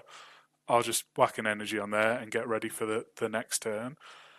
And then I go, okay, and I will swing for 300 damage. They go, ooh, Espathra's ability means that actually costs you 2 energy to attack, and you've just attached return on your Lucario. To which I'm looking at them, looking at my hand, looking at the card, looking back at my board, and just going, shit. So I unfortunately lost that one. And then as well, I didn't realise that they had a Lily's Clefairy that was prized in game 1. So as soon as I got Mega Lucario out in game 2, having effectively walled their Espathra strategy, they were just able to take on my Lucario, and then we hit time only in game 2. As my opponent won game 1, I said I would happily give them the win overall because they had 1-0 against me. So I just, gentleman's agreement, said, yep, you absolutely have that. You deserve it, especially with that Espathra deck. Round 6, I destroyed, thankfully, a Raging Bolt Teal Mask Ogerpon deck that I was so worried about when I sat down opposite them and I saw all the energy acceleration. My opponent's first turn took about 9 minutes because of all the shit that they were doing, and I was just there like, I'm either going to do something bloody brilliant next turn or I am going to lose. And thankfully, I managed to sweep this round, which gave me my second win of the day, which is twice as good as I thought I was going to get. Round 7, another Terrazard. Hate this deck. It is so strong, has so much drawability, maneuverability. It is, frankly, one of the most perfect decks going, but I hate it. We managed to tie. He won game 1, I won game 2. We hit time on the final game, and unfortunately, Pokemon have now changed the rules that you can have 3 turns after the fact, in which it would have been enough for me to win this series overall. But it was the format of, right, whoever's currently in play at time is turn 0, and then your opponent has turn 1. Neither of us could win. I needed 3 prize cards. He needed 3, but he had no way of knocking out my Mega Lucario. I had no way of taking 3 prize cards because he was just running standard EXs. So we had a gentleman's agreement, handshake, we took the tie. Then the final round, round 8, I went up against a Hops Zacian deck, a deck I'd not played against before. I am actually a big fan of, and as we joke about in the group chat, Hops Cramorant is the absolute goat for tech cards. But yeah, by this point, you've been playing Pokemon for about 8 hours. You've not had a lunch break. You've just about had time to go to the loo in between rounds, if you're lucky. We were all flagging at this point, and bless my opponent, I think I put him on the verge of a breakdown, because game 1, I took 6 prize cards to him not taking any. He just, anytime he got going, I was bosses ordering in his Zacian, taking out his Snorlax, which ups the damage that Hops Pokemon do, and he ended up scooping. And then game 2, a similar sort of scenario, and he was just like, yeah, just finish it, sort of thing. But at that point, you are so mentally like burnt out that you just fist bump your opponent, have a little sob, and then you go home relatively happy. So I managed to end the tournament on 3 wins, 4 losses, and a tie. If I didn't make silly mistakes that would come with experience, I probably think I could have got either a neutral 4 wins, 4 losses, or even a 5 win, 3 loss, and a draw. But overall, for my first ever regionals, I'm over the moon with how the performance went, and it's just made me so excited to get out and play Pokemon again in person. At the time of recording, tomorrow evening I will be at my local Pokemon League just for a casual play, and I cannot wait. I want to go to every event that I can, get as good as I can in person as possible, so that next year when Birmingham Regionals rolls around, I have the capability of outperforming this. This is the benchmark now, and this is what I've got to beat every time that I go. So yeah, your boy's going to get extra fucking sweaty at this. Mush is already dealing with like 1,000 messages or voice notes a day where I'm just there like, bro, I've got it. I'm going to swap this card for this card, and it's going to light the world on fire. And then 2 minutes later, I played a game with it. It fucking sucked. I hate it. I'm deleting the app. Pokemon shit. I'm going to go play Yu-Gi-Oh instead. I say that nearly at least once an hour. And also 90% of Ed's messages are, I'm telling you, add in Hops Cramorant. Ed's love for that card is worrying at times. It's an absolutely stupendous piece of Pokemon craftsmanship, and I feel like every deck should have it. I just Honestly, can't get mate, behind it. Seeing the messages from you on the day, like I had a very busy day at work myself, and I kept just every moment I could just turn into my phone and seeing the updates, and it was literally like, well, wiped my first game, and then I think even we were a bit like, and I think you said in the group, this is how today's gonna go, and then instant next message was, I got my first win, and it was like game 2. It was like, oh, go on, lad! Like we was all buzzing for you. And it was like we were living there in the group chat, just waiting to like. I wasn't checking my phone. I was so busy, but any message that came through, I was like, "Is it Ed? Is it Ed? What's he doing now? How well is he doing?" It was so buzzing for you to have done as well as you done on your very first tournament. Like, fair play to you, mate. Big up you. And I just want to say a massive thank you to you boys, because as we know on this channel, I've been very open with my anxiety, my mental health. Leading up to this event, the amount of times I talked myself out of going, the amount of times I said to Mush, like, I can't do it. There's no point me going. I'm taking up a slot that somebody much better, much more deserving could have taken. I'm not good enough to be there. I was getting constant support throughout the day, and even in the games that I was losing, I felt like I was getting better because I was learning what not to do, what these like much better players were doing, how they were approaching the game, how they saw the game. and you can't get better unless you play better people. Because if you're like the best player I'm never saying that I am, but if you're like the best player in the room, you need to find a new room to play in because you're not getting challenged enough. So you're not taking these risks. You're not trying new things. You're not looking at new strategies. The best thing you can do, like Mush said, get out, play it in person, play it with your friends. Whether you want to do it just for fun or you want to do it competitively like we're doing. I cannot recommend it enough. It has given me such a new, exciting way to love and enjoy the hobby. And it's like Ascended Heroes comes out on Friday at the time of recording, so what, 3 days' time? I'm not going in it. Yes, there's a Mega Gengar in it. Yes, there's a Mega Dragonite in it. I'm just there like, yeah, but what cool shit can I get to change my decks up? Like, TCG Live, I think Ascended Heroes is on it from tomorrow or Thursday. So Mush and I are just going to be on a bloody voice call, just being like, right, let's build a deck, let's do this, let's do that. And I can't wait for it. I'm not even like, oh yeah, what's the value of that card you've pulled? It's like, nah, son, what deck's that going in? Tell me all about it. Tell me slowly and tell it me 3 times while I listen to some soft jazz. Like, I cannot wait. Mega Scrafty, I'm calling, is my underdog of the whole set for Ascended Heroes. Just saying. It's a big, bold claim, and I cannot wait to see it. I am eyeing up Mega Frostlass.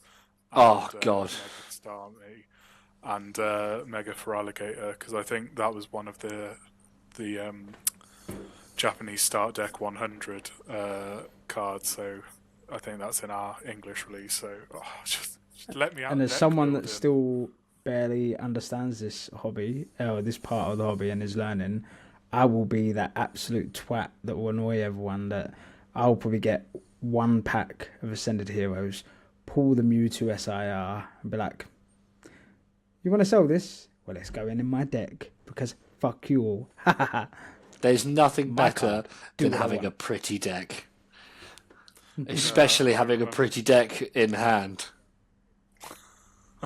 I remember pulling up to my first league challenge, and I was running a Mega Sharpedo deck, and I have the Okie Dokie SIR from Shrouded Fable in it.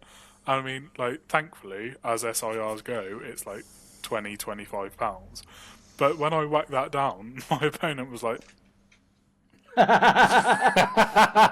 I'm like, please do not take this for in any way that I know what I'm doing. I just thought it's a pretty card, it's cheap, and, you know, it looks fucking sick in a deck, especially with black sleeves. So I was like, it's a no-brainer for me here, lads.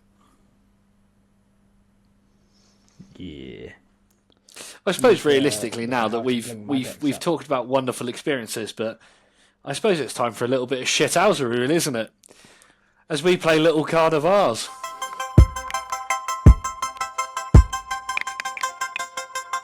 It is time for Little Card of Ours, the triple threat to end all triple threats as we go head to head to head. It's time for some shithousery at the end of your favourite Pokemon podcast.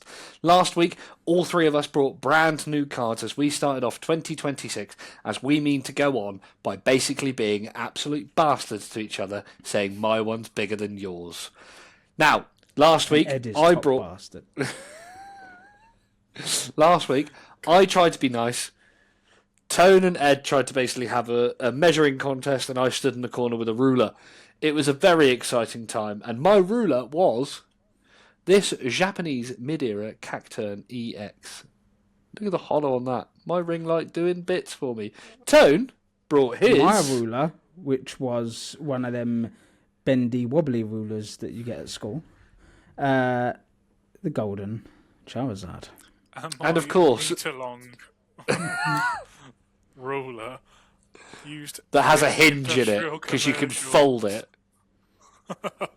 Was the most incredible promo of all time. It is, of course, the Ancient Mew. Now, I'm going to shock you with some percentages. No, I'm not. I'm not even going to bother. I came last, Tone came second, and Ed absolutely walled us like a cornerstone against every Pokemon that has an ability. It was horrific. Ed won by like 70%. So let's not even be coy or beat around any bushes. Congratulations on the first win of 2026, Mr. Zabrinski. Thank you. Oh, brother, this guy stinks! And so on. I mean, what I've been cutting during this podcast, you probably would be correct. Ed's chair has been suffering from poison damage. Now, as is with all little card of ours, Poisoned. it is customary for those losers to bring 2 new combatants to the battle cage, and therefore myself and Tone must deep dive into our collections and drag out something goddamn dangerous. God, I'm good at the English language. Now, I've done something that may shock you. It's an English card. Brace yourselves, ladies and gentlemen, as I reveal a card very dear to my heart, a holy grail of mine, if you will, and a Pokemon that I have massive, massive love and appreciation for, that hasn't had any good cards for a number of years, which does really upset me, because I think that this bird is better than all the other birds. That was my clue. Let my co-hosts have a little ponder as I bring you dun, dun, dun, dun, dun, dun, insert Flight of the Conchords E-Series Fero Hollow. One of my all-time favourite Fero cards, coming only second to Lieutenant Surge's Fero. An absolute beauty. And a card that I think genuinely goes very, very nice. under the Very radar. And it's better than Pidgeot. Just saying. I normally talk an unbelievable amount of shit about whatever card you boys bring. But this is one of them times where I actually have no notes. That It's card a stunning is card. unbelievable. It's one of those cards It's not that as this soon as though, I is it? no, who cares? Fuck off, Ed. Let him have his moment. I do feel like the little brother there, Tone being the big brother, just go leave the little one alone and let him have some fun. It's one of those cards that when I started looking, I'm Yoshi.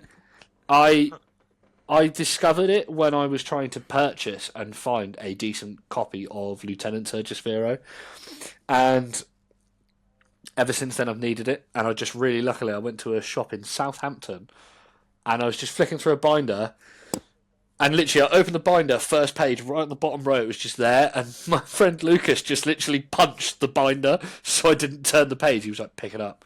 And ever since then I've had it. So I'm bringing E-Series Fero. Tone? Very, very nice. Alright, so I obviously did not win with something I thought would be incredible. And I have been umming and ahhing. I don't know what can beat that. But I've got cards that could potentially hold up better than a Golden Zard. And you're thinking, but everyone in this community loves Charizard, right? Oh no. Surely there's not much better that you can bring than a Zard. So I said to myself, you're right. So I'm going to test the waters with God. Wow. Paldean Fates Shiny SIR pulled clean as hell. I've kept it nice and pristine. I don't need grading. I just need to look after it. Charizard EX SIR Paldean Fates. A card that I managed to pull myself. An absolute beauty. Yes, the Ancient Mew is incredible. It is nostalgic. But my God, we've seen it so much. Whereas this beauty is much more exclusive. Incredible artwork. We've all debated it in our time. Which one's better, Obsidian Flames or this? Most of us agreed it's this beauty. So I am bringing Charizard EX Shiny Black Charizard. What a stunner. Burn that fucking Mew to the ground.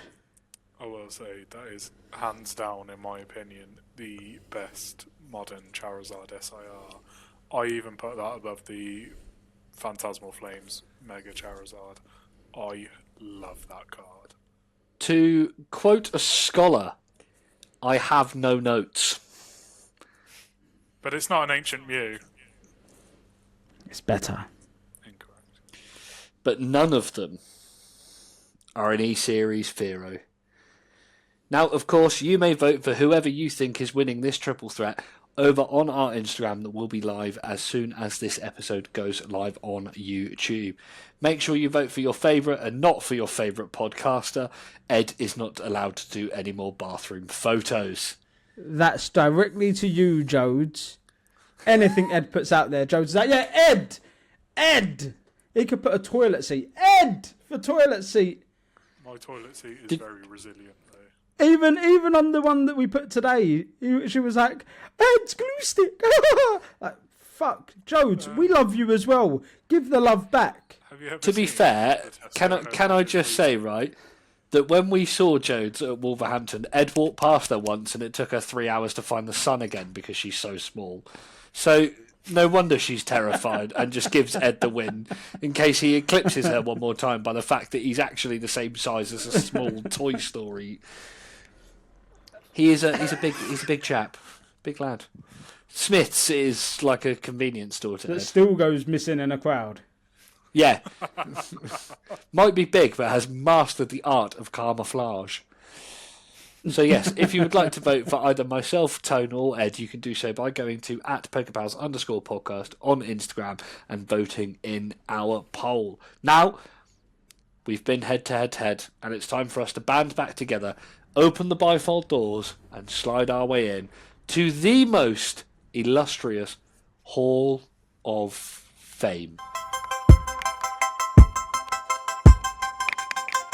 And here we are, the Hall of Fame, the place where dreams come, hang out, drink, and sip Sancerre and have a bloody good time. Now, I've been first the last few weeks, and I don't want to go first anymore, so I'm going last today. But before we unveil who we want to hopefully induct into the Hall of Fame, we must induct last week's winner. Now, last week, I did what I do best, and I came up with some kind of wholesome jive, and I wanted to induct the Wolverhampton Card Show hosted by the PokéPals because realistically it's where our feet hit the ground running. Tone, he wanted to get a good scissoring out. And Ed wanted to keep us all stuck down with his Tesco Home Office Edition glue stick. And the winner is... It's the Wolverhampton Card Show, as if home accessories are going to beat possibly one of the best card shows, if not the best card show, currently running in the great Isle of Britannia currently. A massive, massive shout out to the PokéPals for everything that he does within the community. A massive shout out to all the vendors and all the people that go, all the people that work there, all the people that help out, all the people that vend and sell, all the people that buy and trade, all the people that play Pokemon, all the people that collect One Piece, all the people that buy Yu-Gi-Oh, all the people that just, sit in a cafe and tell you to get out because you haven't bought anything. Even you get a shout out, random waitress. But yes, a bang. Brand new graphic, Wolverhampton Card Show in the Hall of Fame. Which means, once again, we must scholar ourselves and write down our best thoughts and then give them to you to decide who is the next inductee, teeth back into the PokéPals Podcast Hall of Fame. So this week we're going to go Ed, then Tone, then me, and see who comes out on top. Over to you, Ed. So the next NDD into the PokéPals Hall of Fame. I am a man that has recently gotten a beautiful Pokemon themed tattoo, but there is someone that I believe is actually tattooed on all of our hearts. Now, this is a man that does so much that goes so unnoticed. He is an absolute shining light in the community. He is the reason that us three gimps are in a group chat and now on Riverside recording a podcast together. It is a man that has gone through so much unjust shit, unfairly, and still continues to show up for everyone, no matter what the circumstances, no matter what he's going through, no matter what personal demons that he is fighting at the time. It is the king of the Segway, the man, the myth, the legend, the one and only, PokeMush, Mush Collects, a man that And deserves it more than anyone or anything ever has, ever will, or could ever dream of.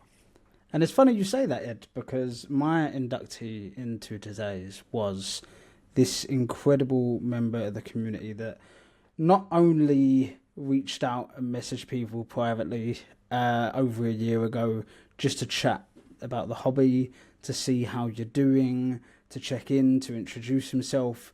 He started not just a group chat, he started a legacy.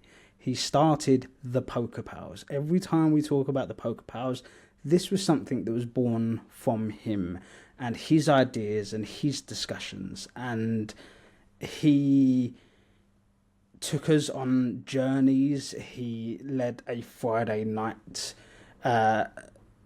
whatever it was. It could be just a rip session. It could be a quiz. It could be a D&D night. He led us on a night where we could all just relax together, chill together. It was like a mini stream on Instagram that we all loved and enjoyed. And from that, he birthed this idea that he took to us and he said, we should bloody start a podcast.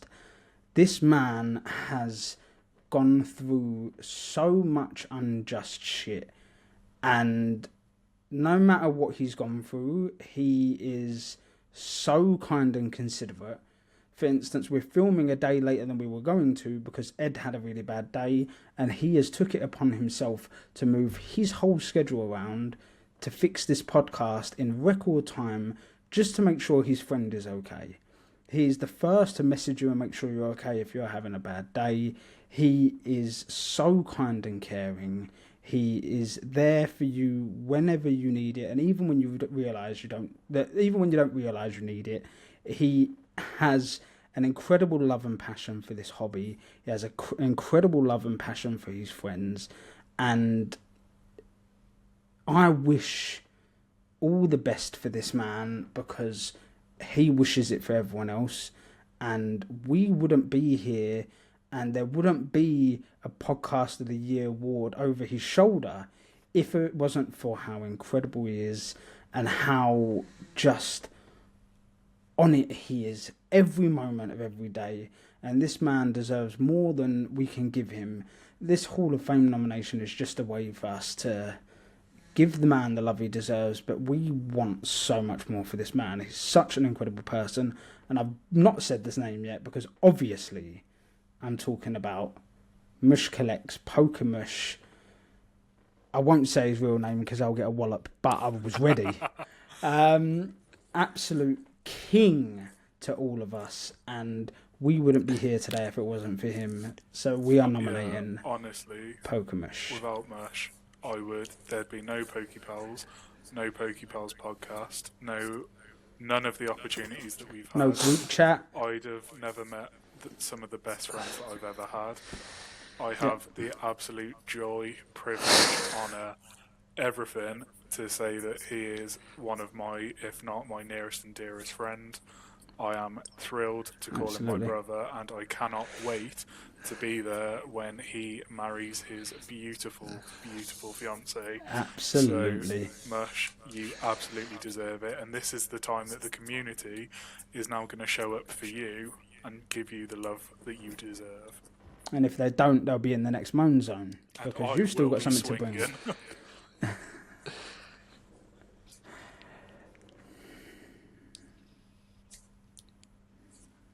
And that was the PokéPals Pokemon Podcast. If you liked what you saw today, go give us a like, share it. We're on Instagram. Come give us a share. We put our stuff on there all the time. Come watch our video. If you need to go watch the others where you can see other inductees like Ed, like the Wolves Card Show, and after next week's vote, you will see Mush Collects nominated into the Hall of Fame. We have been the PokéPals Podcast. I am Tony Zone, the man that likes to moan. This man is Eddie Bear, the biggest and loveliest man known to the hobby, and this king that leads us, that teaches us, and that we love and adore is Mush Collects. We have been your boys. Take care. Much love. Thanks for all the fish. Love you, bye. I'm now as wet as Mush's eyes are.